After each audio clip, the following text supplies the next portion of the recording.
So the question we have received also is about where to invest, because the semiconductor manufacturing industry seems quite conservative, especially when it's come to the use of new process and new materials. It's difficult to enter with new process and new materials semiconductor. And the product can take 2 years from development and 2 years before it's deployed in production in the fab. So that's unfortunately the market reality. So how can a startup bring innovation to this market? And the question to our investors today is, do you invest as investors in new process and new equipment for the semiconductor processing? I think, Francois, you already answered briefly when you said it's better to have chip for industrial application than chip for the semiconductor industry directly. But what is your feedback on that?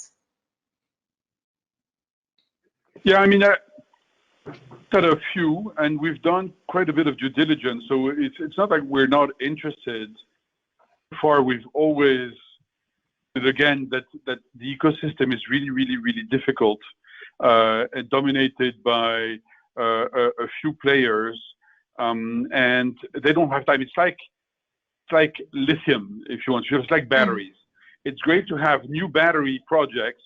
The problem is the world is so caught up trying to supply for lithium ion, nobody has time for anything else. In the semiconductor industry, you have a little bit of that, where people are so taken with fulfilling the demand, don't have time for anything else. So it's one of the reasons why it's difficult. And we've always thought that, you know, those are good stuff. I mean, they're going to happen.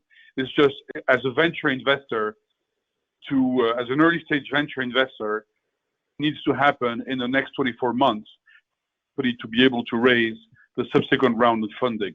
So we need to invest in projects going to hit milestone, and we'll come back to that on the other topics. But a company needs to meet some kind of milestone in the next 24, 30 months max.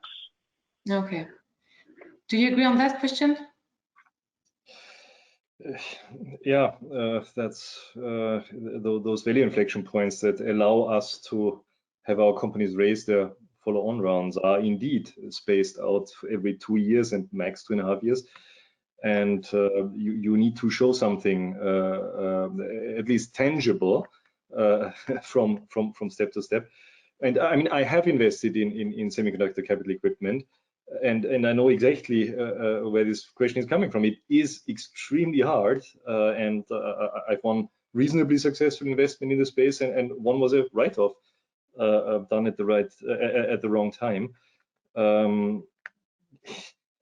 It is very true that this seemingly so super innovative industry is extremely conservative, and it's extremely conservative to sell to fabs.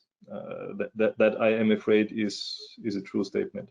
That's maybe also a step with the European Commission could support if you have some also guidelines and rules that could also help the maybe development of new processes. That might be also a bit more, you know, ESG focused by supporting the reduction of energy. And so I don't know if it's something that could be considered, but it might be also helpful to further also gain in innovation in Europe. Just a suggestions.